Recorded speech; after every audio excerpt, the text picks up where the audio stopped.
Welcome to this explainer. Today, we're going to tackle one of the absolute most fascinating translations in modern mathematics. We're taking a seemingly impossible, rigid combinatorial puzzle, the Hadamard Conjecture, and we're going to watch it transform, literally right before our eyes, into the smooth, continuous geometry of quantum fields. It is a truly stunning journey from rigid numbers all the way to continuous waves, so let's get into it. Okay, jumping right in. Imagine a super rigid matrix. Just a strict grid filled purely with plus and minus ones. That right there is our discrete combinatorial problem. But what if we completely reconceptualize that rigid grid into a smooth, continuous field living on what mathematicians actually call the Adel ring? That's what we're doing here. We are transforming completely discrete, blocky designs into beautiful, continuous geometric fields. Here's our quick roadmap for this explainer. First up, the matrix problem itself. Second, the Adelic operator lift. Third, we're crossing the phase barrier. Fourth, the Hecke-Hadamard trace. Fifth, we'll look at waves from discrete mathematics. And finally, deriving quantum conservation. All right, section 1, the matrix problem and its combinatorial constraints. So, the Hadamard conjecture itself is actually remarkably simple to state, but man, is it notoriously difficult to prove. Basically, it asserts that a square matrix of dimension n exists where every single entry is strictly either a +1 or -1. No other options. Furthermore, every single row in this matrix has to be mutually orthogonal to the others, meaning they're completely independent. Mathematically speaking, they're at right angles. The conjecture states that a maximally symmetric matrix with these exact, super strict constraints just has to exist whenever the dimension n is a positive integer that is exactly a multiple of 4. Moving on to section 2, the Adelic operator lift, where we start translating this puzzle into algebra. Think about taking that combinatorial matrix, let's call it H, and normalizing it. We do this by dividing it by the square root of n to create a new matrix, U. In this specific form, the uniform distribution of magnitude actually represents a state of maximum information entropy within a Hilbert space. And as we list this concept up, we're mapping these discrete, rigid orthogonal rows directly to be eigenvalues of local Hecke operators, which are acting over a moduli stack. It's wild because we are actively moving from those rigid grids straight into the realm of algebraic geometry. You can really think of this mapping as our theoretical dictionary. We take those old combinatorial terms and translate them into the physical Adelic Langlands machinery. For instance, matrix entries bounded to ±1, well, that becomes a J operator, which clamps field configurations right to the real unit sphere. And that row orthogonality we talked about, that translates directly to the mutual orthogonality of spectral projections in the Hecke algebra. It's this absolutely perfect one-to-one mapping that literally takes a discrete puzzle and turns it into a continuous physics problem. All right, section 3, crossing the phase barrier, specifically looking at that n equals 4k boundary. Now, you might be wondering, why must n be a multiple of 4? Well, without n being a multiple of 4, the local roots actually develop a serious topological obstruction. It's like this anomalous, jagged phase tilt. But exactly at 4k, and I mean exactly at 4k, the modular discriminant miraculously transitions into a perfect square. The phase barriers spatialize, which allows this beautifully smooth, totally coherent global automorphic state to form. It's a real game changer. By treating this strict mathematical boundary as an actual dynamic physical obstacle, we can see exactly how the Adelic framework overcomes that phase tilt, step by step. First, we evaluate the local root numbers, also known as epsilon factors. Then, the system checks that divisibility constraint we just talked about. And precisely because n equals 4k, we achieve this dynamic phase alignment via the Hecke isomorphism.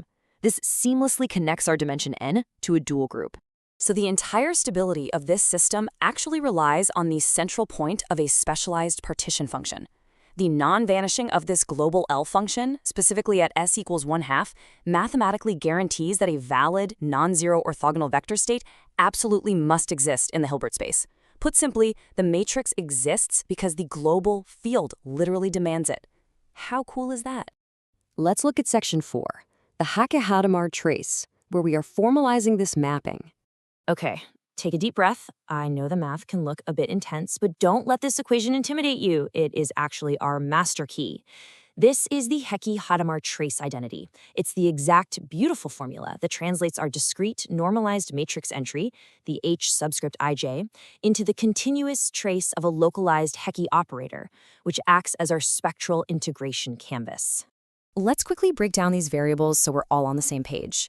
That t subscript p, that's our local Hecke operator. Next to it, the a subscript p represents our Satake parameters, which are just sitting there on a compact torus. Then we have the characters, chi I and chi j. Those are simply vectors selecting our exact row and column. And finally, the Haar measure acts as our integration canvas. It's a whole lot of mathematical heavy lifting, just to pinpoint a simple plus or minus 1. And when we look at the unitary torus, we can really see the mechanics of how that clamping works.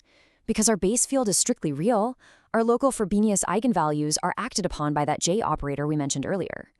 If you visualize the unit circle, the only places where it intersects the horizontal real arithmetic field are exactly at +1 and -1. There's no wiggle room. The state is completely locked in. Section 5. Waves from discrete mathematics. Synthesizing these fields.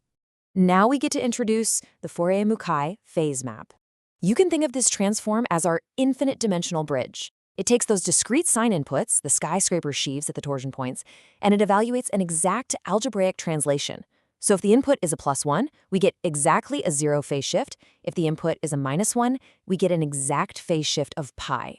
It perfectly, and I mean perfectly, encodes discrete data straight into an exponential operator. This whole process creates a highly satisfying cause and effect loop that we call asymptotic decompression. Those discontinuous digital signs pass right through the Poincare line bundle kernel, and they smoothly decompress into stable interference waves. And the best part, they maintain perfect non-destructive orthogonality on a geometric structure known as the prime torus. Finally, Section 6, quantum conservation and the collision limit. So what actually happens if we push this framework to its absolute limit and try to measure a row against itself? Well, when two distinct row characters, chi I and chi j, merge on the diagonal locus, their inverse parameters perfectly cancel each other out. The complex phases completely vanish. The entire complex integration just collapses purely down to the total volume of the Hecke module. And that yields exactly the tensor dimension n. This incredibly elegant collision proves mathematically that the sum of the squared phases rigidly equals n. It essentially confirms that, regardless of any off-diagonal phase fluctuations, the total integrated mass-energy density on the diagonal is locked completely in place. We are literally deriving the conservation of information directly from a combinatorial geometric grid. Now, you might be asking yourself, why does this trace identity actually matter to me? Well, because it mathematically derives why quantum probabilities must normalize to 1. In standard quantum mechanics, we honestly just assume probabilities normalize to 100%, but here, it is actually derived from the ground up, dictating the very physical laws of our universe. It shows us that the macroscopic scale we live in is rigidly governed by these finite topological dimensions. I want to leave you with one final thought to ponder today.